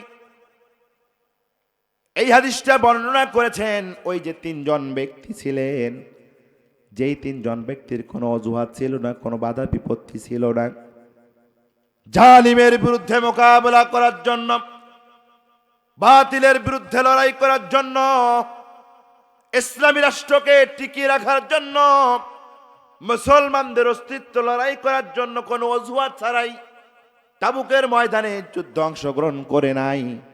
এই রকম তিনজন সাহাবী মদিনায় শুধু অলসতা থাকার কারণে, গাফলাতি থাকার কারণে যুদ্ধে যেতে পারে নাই। এই তিনজনের মধ্যে অন্যতম একজন সাহাবী হযরতে কাব বিন মালিক রাদিয়াল্লাহু আনহুমা। এই কাব বিন মালিক হাদিস বর্ণনা করতেছেন, আমার খুব ইচ্ছা ছিল এই যুদ্ধে অংশগ্রহণ করব, কিন্তু বিশ্ব নবীজি যখন চলে গেলেন, শুধু একটু খোঁজ খবর না নেওয়ার কারণে, যোগাযোগ না রাখার কারণে, একটু খাল খেয়ামো থাকার কারণে কখন বিশ্ব নবী বের হয়ে চলে গেছেন আমি বলতেই পারি না। পরবর্তীতে আমি নিজেও ইচ্ছা করে এই যুদ্ধে অংশগ্রহণ করি নাই। আমার মতো আর দুইজন আছেন, হিলাল বিন উমাইয়া আর মুরারা বিন রাবি নামে দুজন সাহাবী। আমি কাব বিন মালিক বিশ্ব নবীজির কাছে গেলাম। বিশ্ব নবীজি মসজিদে নববীতে বসে আছেন। আমি বিশ্ব নবীজির কাছে গেলাম, বিশ্ব নবীজির চেহারা মোবারকের দিকে তাকিয়ে সালাম দিলাম, আসসালামু আলাইকা ইয়া রাসূলুল্লাহ। আমার ভাইয়েরা রে, আমি কাব বিন মালিক যে তাবুকের ময়দানে অংশগ্রহণ করি নাই, আল্লাহ রাব্বুল আলামিন ওহী নাজিল করে যুদ্ধের ময়দানে বিশ্ব নবীকে জানায়া দিয়েছিলেন। আল্লাহু আকবার কোন। আরো জোরে কোন আল্লাহু আকবার। আমি কাব বিন মালিক যুদ্ধে যেতে পারি নাই, বিশ্ব নবী আগেই জেনেছিলেন। মসজিদে নববীতে ঢুকে যখন আমি সালাম দিলাম, বিশ্ব নবীজির পূর্ণিমার চাইতেও সুন্দর মায়ামণি মুখখানা অন্ধকার হয়ে গেল। বিশ্ব নবীজি আমার থেকে মুখটা ফিরাই নিলেন। বিশ্ব নবীজি সালামের জবাব দিলেন না, মাথাটা নিচু করে দিলেন। আমার মনের ভিতরে ভয় বেড়ে গেল, আশঙ্কা বেড়ে গেল। আমি বিশ্ব নবীজিকে বললাম, ইয়া রাসূলুল্লাহ, আমি কাব বিন মালিক, কোন আপত্তি না থাকার কারণে, কোন অজুহাত না থাকার কারণেও, যথাযথ কোনো কারণ না থাকার কারণে আমি জালিমের মোকাবেলা করার জন্য, কাফের বেঈমানদের মোকাবেলা করার জন্য, মুসলমানদের অস্তিত্বকে মোকাবেলা করার জন্য, অস্তিত্বকে রক্ষা করার জন্য তাবুকের ময়দানে যেতে পারি নাই। ওগো আল্লাহ রাসূল, অথচ আল্লাহ রাব্বুল আলামিন এই সময় আমাকে ঘোড়া দিয়েছেন, এই সময় আমাকে খাদ্য সম্পদ অনেক অনেক গুণ বাড়ায় দিয়েছেন, সব ঠিক থাকার পরেও যুদ্ধে যেতে পারি নাই। ওগো আল্লাহ রাসূল, আপনি আমার জন্য আল্লাহর কাছে একটু ক্ষমা প্রার্থনা করে দেন। আমার ভাইয়েরা রে, মদিনার আলো বাতাস ভারী হয়ে এলো, সূর্যটা যেন মেঘের আড়ালে লুকায়া গেল। বিশ্ব নবীজি মাথা নিচু করে আছেন, সালামের জবাব দেয় না। কাব বিন মালিকের কোনো কথা শোনে না। কিছুক্ষণ যাওয়ার পরে বিশ্ব নবীজি মাথা তুলে বললেন, কাব রে, তুমি আমার মসজিদে নববী থেকে বের হয়ে চলে যাও। এ কাব, এক্ষুনি এই মুহূর্তে আমার মসজিদ থেকে তুই বের হয়ে যা। আল্লাহু আকবার কর। আল্লাহর পক্ষ থেকে তোমার জন্য কোনো সিদ্ধান্ত আসে নাই, তার মানে আল্লাহ তোমাকে বয়কট করেছে, আমি আল্লাহ রাসূলও তোমাকে বয়কট করলাম। জালিমের মোকাবেলা করার জন্য, বাতিলের মোকাবেলা করার জন্য, ইসলাম হুকুমত প্রতিষ্ঠার জন্য, মুসলমানের অস্তিত্ব লড়াই করার জন্য তুমি যেরকম অলসতা করেছো, যে গাফলামো করেছো, এর সমাধান আমার কাছে নাই, এর সমাধান আল্লাহর কাছে। আল্লাহর পক্ষ থেকে তোমার জন্য কোনো সমাধান আসে নাই। আল্লাহ তোমাকে বয়কট করেছে, আমি নবীও তোমাকে বয়কট করলাম। আমার মুখের সামনে থেকে সরে যা। আল্লাহু আকবার কর। কথা কি বুঝতেছেন? প্রথম দল এসে সত্য কথা বলেছিল, ক্ষমা করে দিয়েছেন কে? দ্বিতীয় দল এসে মিথ্যা কথা বলেছিল, ক্ষমা করে দিয়েছেন কে? এবার তৃতীয় দল এসে সত্য কথা বলেছে, ক্ষমা হয়েছে? কথা কোন ক্ষমা হয়েছে? আল্লাহর পক্ষ থেকে তাৎক্ষণিক কোন সিদ্ধান্ত এসেছে? কিন্তু সত্য কথাই বলেছে, বলে নাই? সত্য কথাই তো বলেছে। আমার সব ছিল, শুধুমাত্র আমার অলসতা ছিল, আমার একটু অনীহা ছিল, আমার একটু গাফলামও ছিল। তাফসীর বুঝাচ্ছি, অলসতা ছিল, অনীহা ছিল, খালখেয়ামি ছিল। ইয়া রাসূলুল্লাহ, আমি বুঝতে পারি নাই আপনারা কখন চলে গেছেন। এরপরে নিজে গেলে যাইতে পারতাম, কিন্তু যাই নাই। তাফসীর খুলে দেখবেন, তাফসীরে খাজেন, তাফসীরে কুরতুবী, তাফসীরে ইবনে কাসির খুলে দেখবেন। আমি যাইতে পারি নাই, আল্লাহর পক্ষ থেকে কোনো সিদ্ধান্ত আসে নাই। বিশ্ব নবীজি এবং আল্লাহ রাসূল তাকে বয়কট করলেন। আল্লাহু আকবার কোন। আমার ভাইয়ের, আর বিশ্ব নবী দাঁড়িয়ে গেলেন। বিশ্ব নবীজি বললেন, আমার মদিনার রাষ্ট্রে বসবাসরত মুসলমানেরা, তোমরা শোনো, কাব বিন মালিককে আল্লাহ বয়কট করেছেন, আমি আল্লাহ রাসূল বয়কট করে দিলাম। সুতরাং মদিনার সকল মুসলমান নারী পুরুষ কাব বিন মালিককে বয়কট করে দিবে। তোমরা কেউ কাব বিন মালিকের সাথে কোনো কথা বলবা না, তোমরা কাব বিন মালিকের সাথে কোনো লেনদেন করবে না। কাব বিন মালিকের সাথে আমার সাহাবীর কোনো সম্পর্ক নাই। আমার ভাইয়েরা, কাব বিন মালিক দিশাহারা হয়ে গেল, ডুকরে ডুকরে বাড়িতে চলে এলো। বাড়িতে চলে আসার পরে হু হু করে কান্নাকাটি করে, ছোট্ট ছোট্ট সন্তানদেরকে আব্বা আব্বা বলে ডাকে। বাবারে, আমার কাছে আসো, আমার কাছে আসো, আমার সাথে কথা বলো। কিন্তু কাব বিন মালিকের ছোট্ট ছোট্ট বাচ্চারা বলে, আব্বা যান। বাতিলের মোকাবেলা করার জন্য অনীহা করেছিলেন, তাবুকের ময়দানে যাওয়ার জন্য অনীহা করেছিলেন। আল্লাহ রাসূল আপনাকে বয়কট করেছে, মদিনাবাসী আপনাকে বয়কট করেছে। আপনি আমাদের বাবা হতে পারেন, আমরা সন্তান হতে পারি, সুতরাং এই সম্পর্ক থাকতে পারে, আপনার সাথে আমাদের কথা হতে পারে না। আল্লাহ রাসূল আপনাকে বয়কট করেছেন, আল্লাহ বয়কট করেছেন, সুতরাং আমরাও আপনাকে বয়কট করে দিলাম। আমার ভাইয়ের সব স্ত্রী কথা বলে না। আকাশ বাতাস অন্ধকার হয়ে গেল। এই কাব বিন মালিক হাটে যায়, বাজারে যায়, সাহাবীদেরকে সালাম দেয়, কেউ সালামের জবাব দেয় না। সাহাবীদের সাথে কথা বলে, কেউ কথা বলে না। হাট বাজার লেনদেন করলে কেউ লেনদেন করে না। কোন মানুষ তার দিকে তাকায়া তাকায়া থাকে না, তাকায়া দেখে না। কাব বিন মালিক বলেন, আমি যুবক থাকার কারণে এই অবস্থায় 5 ওয়াক্ত নামাজ আমি বিশ্বনবীর পেছনে গিয়ে পড়েছি। আমি নামাজ পড়ার জন্য মসজিদে নববীতে যেতাম, বিশ্বনবীজির দিকে বাঁকা চোখে আমি তাকাতাম, বিশ্বনবীজিকে সালাম দিতাম, কিন্তু বিশ্বনবীজি আমার সালামের জবাব দিত না। আমি নামাজে দাঁড়ায়া বাঁকা চোখে বিশ্বনবীজির মুখের দিকে তাকাতাম, দেখি বিশ্বনবীজি আমাকে বাঁকা চোখে দেখে কিনা। কিন্তু না, আমি লক্ষ্য করেছি বিশ্ব নবী আমার দিকে তাকায় না। কিন্তু আমি যখন কেবলার দিকে নজর দিতাম, বিশ্ব নবীজির মুখ থেকে যখন আমি আমার নজরটা ফেরায় নিতাম, তখন লক্ষ্য করতাম বিশ্ব নবীজি আমার দিকে বাঁকা চোখে তাকায়। আমার ভাইয়ের আরে কষ্ট বেড়ে গেল, দুঃখ যন্ত্রণা বেড়ে গেল। কোন মানুষ কথা বলে না, সালাম দিলে সালাম দেয় না। একদিন আমি বাজারের কাছে গেলাম, ওই বাজারে যাওয়ার পর দেখি একজন বিদেশি একজন বাণিক ব্যবসা করার জন্য এসেছে। উনি বাজারে এক লোককে জিজ্ঞাসা করতেছে, এখানে তোমাদের মধ্যে কাব বিন মালিক কে? গাসসান সাম্রাজ্য থেকে এসেছে। লোকেরা দেখাই দিল, ওই যে লোকটা দেখো বসে আছে, ওই যে দেখো লোকটা কারোর সাথে কথা বলে না, ওই লোকটাই হলো কাব বিন মালিক। ওই লোকটা আমার কাছে আসলো, আমাকে একটা চিঠি ধরাই দিল।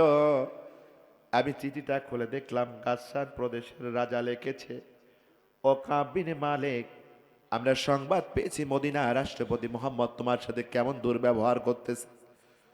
ও কাব বিন মালিক, তোমার রাষ্ট্র থেকে তুমি চলে আসো, আমাদের রাষ্ট্রে চলে আসো, তোমার থাকা খাওয়া সকল সুখ সুবিধা আমরা তোমার কাছে করে দেব।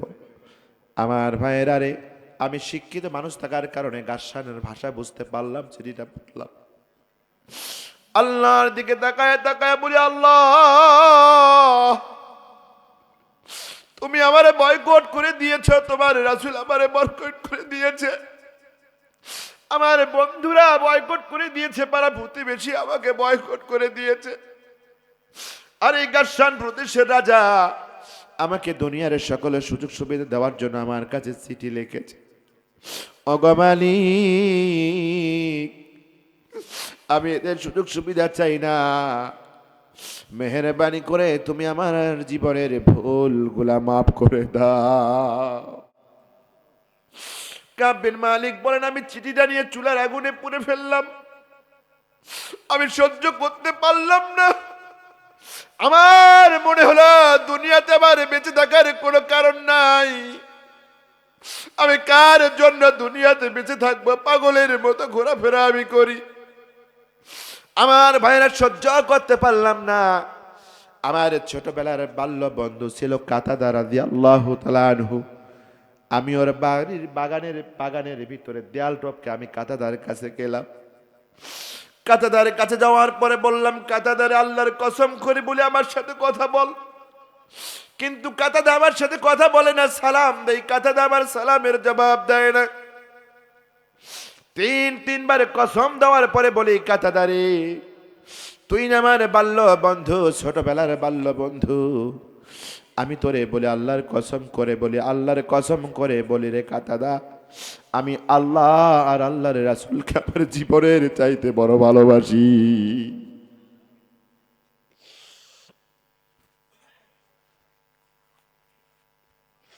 ও আমার কাতাদা, যাও যাও রাসূলের কাছে যাও, আমার পক্ষ থেকে রাসূলের কাছে গিয়ে রাসূলকে জানায়া দাও আমি কাব বিন মালিক আল্লাহ আর আল্লাহ রাসূলকে খুব বড় ভালোবাসি। কাতাদা আমার দিকে রাগ চক্ষু তাকায়া বলল, তুই যদি আল্লাহকে বেশি ভালোবাসিস আর আল্লাহ রাসূলকে যদি বেশি ভালোবাসিস, সেটা তো আল্লাহ রাসূল ভালো জানে, আমার বলার কি আছে? আমার বলার কি আছে? তুই যদি আল্লাহ রাসূলকে বেশি ভালোবেসে থাকিস, আল্লাহকে যদি ভালোবেসে থাকিস, তো তারা জানে।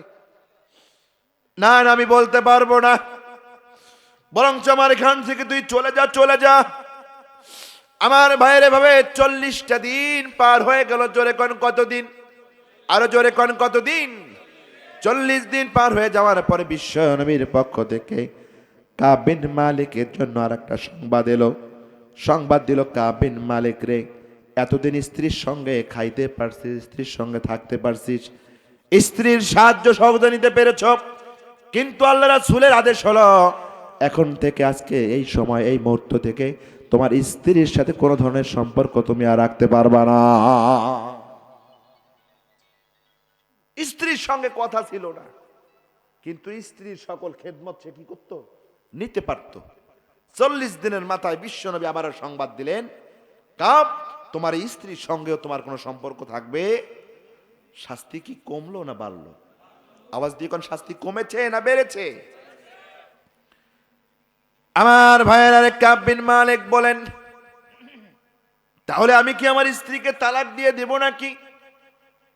সাহাবী বললেন, না না, তোমাকে তালাক দেওয়ার আদেশ দেয়নি, বরং সব কথা যেমন হবে না, কোনো কর্ম তুমি নিতে পারবে না, তোমার কর্ম তোমাকে করতে হবে, তোমাকে রুটিটা তোমাকে বানায় খেতে হবে, তোমার কাপড় চোপড় তোমাকে ধুইতে হবে, স্ত্রীর কোনো খেদমত দিতে পারবা না, একে ঘরের ভিতরে একে বিছানায় স্ত্রীর সঙ্গে থাকতে পারবা না।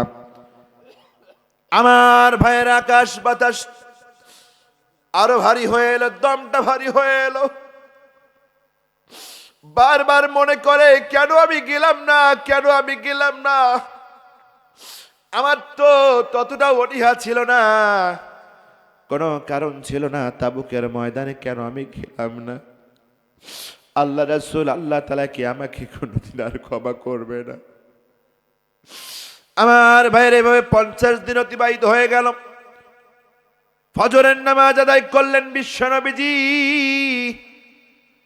ফজরের নামাজ আদায় করার পরে বিশ্বনবীজি সাহাবীদের মুখামুখি হয়ে ঘুরে বসলেন।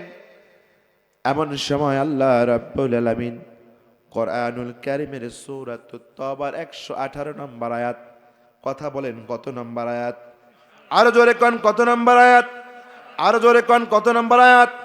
আল্লাহ রাব্বুল আলামিন বলেন, ওয়া আলাস সালাসাতিল্লাযীনা খুল্লিফু হাত্তা ইযা দাকাত আলাইহিমুল আরদু বিমা রুহুবাত ওয়া দাকাত আলাইহিম আনফুসুহুম ওয়া জান্নু আল্লা মালজাআ মিনাল্লাহি ইল্লা ইলাইহি থুম্মা তাবা আলাইহিম লিয়াতুবু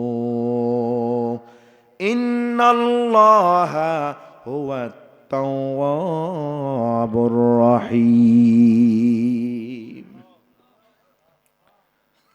আমার ভাইয়েরা, বিশ্ব নবীজি কোরআনুল কারীমের আয়াত নাজিল করে দিলেন, ও আমার হাবিব,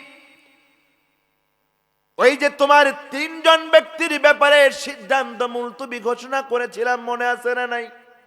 এ মুসলমান, কথা বলেন, মনে আছে না নাই?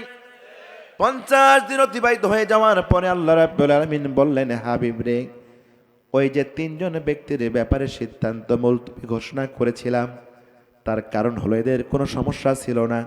আমি আল্লাহ রাব্বুল আলামিন ধন সম্পদ বাড়ি গাড়ি এদেরকে সব দিয়েছিলাম শুধুমাত্র বাতিলের মোকাবেলা করার জন্য, জালিমের মোকাবেলা করার জন্য, ইসলামী হুকুমত প্রতিষ্ঠা করার জন্য, মুসলমানদের অস্তিত্বকে লড়াই করার জন্য, টিকিয়ে রাখার জন্য। শুধুমাত্র একটু অনীহা করেছিল, গাফলামো করেছিল, অলসতা করেছিল, একটু ব্যাকেল হয়ে গিয়েছিল। অথচ এই কাব বিন মালিক সেই সাহাবী যিনি বদরের যুদ্ধের ভিতরে বাতিলের মোকাবেলা করেছে, বদরের ময়দানে বাতিলের বিরুদ্ধে মোকাবেলা করেছিলেন এই কাব বিন মালিক, বদরি একজন সাহাবী। আল্লাহু আকবার কর। মুতার যুদ্ধে এই সাহাবী অংশগ্রহণ করেছিলেন, সকল যুদ্ধে অংশগ্রহণ করেছিলেন, শুধুমাত্র তাবুকের যুদ্ধে অংশগ্রহণ না করার কারণে। খুব ভালো করে বুঝবেন মুসলমান, তাবুকের যুদ্ধে বাতিলের বিরুদ্ধে মোকাবেলা করার অনীহা থাকার কারণে আল্লাহ রাব্বুল আলামিন তার এই প্রিয় বান্দাকে শাস্তি দিয়েছেন কতদিন? জোরে কোন, জোরে কোন, জোরে কোন। আল্লাহ রাব্বুল আলামিন বলেন, হাবিব, ওই 3 জন ব্যক্তির কাছে প্রশস্ত পৃথিবীটা সংকীর্ণ হয়ে গেছে, তাদের জীবনটা সংকীর্ণ হয়ে গেছে।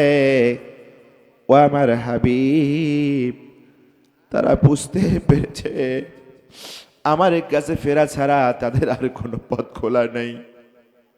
ও আমার হাবিব, আপনি ওই 3 জনকে জানায়া দেন, আমি আল্লাহ রাব্বুল আলামিন ওই 3 বান্দার উপরে রহমতের দৃষ্টি দিয়েছি। ও আমার হাবিব ثم تاب عليهم ليتوبوا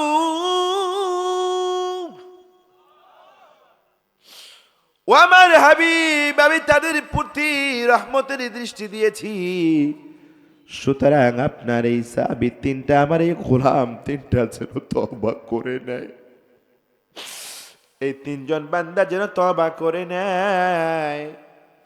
তার কারণ হলো ইন্নাল্লাহা হুয়াত তাওয়াবুর রহিম, আমি এমন একজন স্রষ্টা, আমি এমন একজন মালিক, আমার বান্দা যদি তওবা করে, তওবা করতে আমি তওবাকারীকে ক্ষমা করতে আমি আল্লাহ রাব্বুল আলামিন ভালোবাসি। সম্মানিত ভাইয়েরা আমার, বিশ্ব নবীজি বুঝতে পেরেছিল কাব বিন মালিক তো আমার বদরের যুদ্ধাংশ গ্রহণকারী সৈনিক। বিশ্ব নবীজির জানা ছিল এই কাব বিন মালিক তো মতার প্রান্তরে যুদ্ধ করার জন্য একজন সৈনিক, কিন্তু আল্লাহ রাব্বুল আলামিন পানিশমেন্ট দেওয়ার কারণে বিশ্ব নবীজি তার প্রতি কোনো কথা বলতে পারে নাই, বিশ্ব নবীজি সালাম নিতে পারে নাই। বিশ্ব নবীজি আল্লাহ বয়কট করার কারণে বিশ্ব নবীজি তাকে বয়কট করে দিয়েছিলেন। কিন্তু বলেন তো ভিতরে ভিতরে প্রেম ভালোবাসা ছিল না, ছিল কি ছিল না? বিশ্ব নবীজির মুখটা পূর্ণিমার চাঁদের চেয়ে উজ্জ্বল হয়ে গেল, মুসমুস করে হেসে হেসে বলতেছে আমার সাহাবীরা রে, এ সাহাবী আলী কোথায় আছো? ওমর তুমি কোথায় আছো? দাঁড়ায়া যাও, দাঁড়ায়া যাও, আমার কলিজার টুকরো কাবের কাছে তুমি চলে যাও, যাও যাও কাবের কাছে চলে যাও, যাও যাও হেলাল বিন উমাইয়ের কাছে চলে যাও, মুরারা বিন বারির কাছে তোমরা চলে যাও, তাদেরকে সুসংবাদ দিয়ে দাও আল্লাহ রাব্বুল আলামিন তাদের তওবাকে কবুল করে নিয়েছেন। আমার ভাইয়েরা, হযরত আলী রাদিয়াল্লাহু তাআলা ঘোড়ার পিঠে চড়ে দুর্বার গতিতে চলে এলেন। কাব বিন মালিক বাড়ির ছাদের ভিতরে ফজরের নামাজ পড়ে ডুকরে ডুকরে কান্নাকাটি করেন। আলী রাদিয়াল্লাহু তাআলা বললেন, ও আল্লাহর গোলাম কাব, তোমার জন্য সুসংবাদ, তোমার জন্য সুসংবাদ, তুমি গ্রহণ করো। আল্লাহ রাসূল বলে দিয়েছেন আল্লাহ রাব্বুল আলামিন তোমাকে ক্ষমা করে দিয়েছে। কাব বিন মালিক ডুকরে ডুকরে কান্নাকাটি করলো, রবের কাছে সিজদায় পড়ে গেল। এরপরে আবার ঘোড়ার পিঠে চড়ে বিশ্ব নবীজির কাছে হাজির হয়ে সালাম দিল, আসসালামু আলাইকা ইয়া রাসূলুল্লাহ। বিশ্ব নবীজি মুস্কি হেসে সালামের জবাব দিলেন, ওয়ালাইকুম আসসালাম। কাব বিন মালিক বলেন, ইয়া রাসূলুল্লাহ ইয়া হাবিবাল্লাহ, এই যে 50টা দিন পর আমাকে ক্ষমা করা হয়েছে, বলেন তো এটা আপনি ক্ষমা করেছেন নাকি আমার আল্লাহ আমাকে ক্ষমা করে দিয়েছে? বিশ্ব নবীজি বললেন, কাবরে, না না আমি ক্ষমা করি নাই, বরং আল্লাহ তোমার উপরে খুশি হয়ে তোমাকে ক্ষমা করে দিয়েছে। আল্লাহু আকবার কোন। ও কাব বিন মালিক, জন্ম থেকে মৃত্যু পর্যন্ত জীবনে যত সুসংবাদ তুমি পাবা, তুমি জেনে রাখো, তুমি মনে রাখো, আজকের এই সুসংবাদটা হলো তোমার জীবনের সর্বশ্রেষ্ঠ সুসংবাদ। কাব বিন মালিক বলেন, ইয়া রাসূলুল্লাহ ইয়া হাবিবাল্লাহ, যেই সম্পদের মোহে, যেই জীবনের মায়ায় বাতিলের মোকাবেলা করার জন্য তাবুকের ময়দানে যেতে পারি নাই, আল্লাহ রাব্বুল আলামিন আমাকে ক্ষমা করে দিয়েছেন। ওগো আল্লাহ রাসূল, আমি আপনাকে শাহাদা রেখে সাক্ষী রেখে ঘোষণা করে দিলাম, আমার জীবনের স্থাবর যত সম্পত্তি আছে, যত ধন সম্পদ আছে, আমি আল্লাহ রাব্বুল আলামিনের রাস্তায় সব ধন সম্পদ ব্যয় করে দিলাম। আল্লাহু আকবার। ইয়া রাসূলুল্লাহ, আমার ধন সম্পদের মায়া থাকার কারণে হয়তো আমি যুদ্ধে অংশগ্রহণ করার জন্য আমার পিছু টান ছিল, সুতরাং আল্লাহর জমিনে বাতিলের বিরুদ্ধে বাতিলের মোকাবেলা করার জন্য ভবিষ্যতে যত সম্পদ লাগে আমার সকল সম্পদ আমি আপনাকে আল্লাহ রাসূল সহ আল্লাহ রাব্বুল আলামিনকে আমি দিয়ে দিলাম। রাসূল সাল্লাল্লাহু আলাইহি সাল্লাম বলেন, কাব বিন মালিক রে, তোমার ঘরে না ছোট্ট ছোট্ট বাচ্চা আছে, এদেরকে কি খাওয়াবা? এদেরকে কি খাওয়াবা তুমি? সব দিয়ে দিলে তোমার পরিবার চলবে কি করে? কাব বিন মালিক বলেন, ইয়া রাসূলুল্লাহ, ওই যে সবশেষে মুতার প্রান্তরে কাফিরদের সঙ্গে লড়েছিলাম, আর সেখান থেকে আপনি একটু গনিমতের মাল আমাকে দিয়েছিলেন, এই গনিমতের মাল আমি আমার পরিবারের জন্য রাখলাম, আর বাকি সব ধন সম্পদ আমি আল্লাহ রাসূলকে দিয়ে দিলাম। আল্লাহু আকবার কোন। সম্মানিত ভাইয়েরা আমার, এই আয়াতের তাফসীর করার দুটি লক্ষ্য উদ্দেশ্য নিয়ে আমি কথা বললাম। এক নাম্বার উদ্দেশ্য, ভালো করে শুনুন, কাব বিন মালিক, মুরারাহ বিন রাবি, হিলাল বিন উমাইয়া, এই তিনজনেই জালিলুল কদর সাহাবী, পাক্কা ইমানদার, পাক্কা মুসলমান, জালিলুল কদর সাহাবী, এতে কোনো সন্দেহ নাই। আল্লাহ তাআলা এদেরকে ভালোবাসেন, আল্লাহ রাসূলও ভালোবাসেন, কিন্তু সামান্য একটু দিন কায়েমের আন্দোলন থেকে, জালিমের মোকাবেলা করার জন্য রাজপথের মিছিল থেকে একটু পিছুটান থাকার কারণে আল্লাহ ভালোবাসার পরেও আল্লাহ তাদেরকে শাস্তি দিয়েছে কি দেয় নাই? কতক্ষণ দিয়েছে কি দেয় নাই? তার মানে বোঝা গেল, যারা মুসলমান নামাজ পড়ে, রোজা করে, হজ করে, জাকাত দেয়, হালাল হারাম বেঁচে খায়, সত্যের পথে চলার চেষ্টা করে, এই সকল মুসলমানদেরকে যিনি ভালোবাসেন তিনি কে? কথাক্ষণ। তার মানে মুসলমানদেরকে যারা সত্যের পথে চলে, সত্যের কথা বলে, এদেরকে আল্লাহ ভালোবাসে। এই সকল বান্দারা যদি কখনো কোনো কারণে সামান্য ভুল কাজ করেন, পাপের কাজ করেন, অথবা সমস্ত ইবাদত বন্দেগী করার পরেও জালিমের মোকাবেলা করার জন্য, বাতিলের মোকাবেলা করার জন্য, মুসলমানদের বৃদ্ধের শক্তির সাথে মোকাবেলা করার জন্য যারা রাজপথ থেকে একটু পিছিয়ে থাকেন, অবশ্যই এই সকল বান্দাদের উপরে আল্লাহর রাগ আছে না নাই? কতক্ষণ আছে না নাই? কারণ ইমানদার বান্দারা একটু ভুল করলে আল্লাহ একটু মাইন্ডে নিয়ে নেয়, আল্লাহ একটু কষ্ট পায়। আজকে যারা নামাজ পড়ে, রোজা করে, হজ করে, জাকাত দেয়, কিন্তু শয়তানের বিরুদ্ধে কথা বলতে ভয় পায়, কলিজা কাঁপে, তুই যা আমি আসতেছি, আছে না? সব করবে, ইসলামী ইকামতের আন্দোলনের শরীক হতে ভয় পায়। এরকম পিছু টান যদি কারো মধ্যে থাকে, ওই নামাজি, এ হাজি, এই তাহাজ্জুদ গুজারি, ভালো করে শুনে রাখুন, ইকামতে দিনের জালিমের বিরুদ্ধে মোকাবেলা করার যদি কারো দুর্বলতা থাকে, পিছুটান থাকে, আল্লাহ রাসূল যদি আজ পর্যন্ত এই সমাজে বেঁচে থাকতেন, আল্লাহর পক্ষ থেকে কাবের মতো, উমাইয়া বিন হিলালের মতো যে বিধান এসেছিল, সেই বিধান আপনার আমার জন্য আসতো। সুতরাং আসুন, এই আয়াতের তাফসীরের মূল লক্ষ্য একটি হচ্ছে, সমস্ত ইবাদত হবে জালিম বেঈমানের মোকাবেলা করার জন্য নিজেকে প্রস্তুত করে নিতে হবে। রাজি আছেন? বাংলার জমিনে যেন কখনো কোনো জালিম আর না আসতে পারে, বাংলার জমিনে কোনো কোরআন বিদ্বেষীরা যেন না আসতে পারে, বাংলার জমিনে যেন কোনো নাস্তিকরা না আসতে পারে, বাংলার জমিনে যেন মুসলমান বিরোধী শক্তি না আসতে পারে, বাংলার জমিনে যেন আলেম ওলামা বিরোধী কোনো শক্তি না আসতে পারে। এজন্য সকল মুসলমানকে এক হতে হবে। কারা কারা যে আছো, দু হাত উঁচু করে দেখাও, হাত নামান। 2 নাম্বার, 1 নাম্বার বিষয় হলো, মুসলমানেরা সত্যের পথিকরা পথ ছিটকে খারাপ কাজ করলে আল্লাহ কষ্ট পায়। 2 নাম্বার বিষয় হলো, জালিমের মোকাবেলা থেকে, সত্যের আন্দোলন থেকে, বিশ্বনবীর আদর্শ থেকে, হুকুমতে দিনের থেকে যদি পিছুটান কোনো মুন্সির থাকে, কোনো মোল্লার থাকে, কোনো নামাজির থাকে, কোনো মুমিন মুমিনাতের থাকে, তাহলে আজকের বিধানটাও তার জন্যই প্রযোজ্য হতো এবং হবে।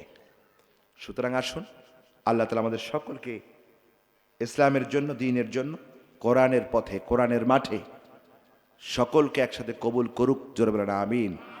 আমি আমার আলোচনা এখানে শেষ করছি।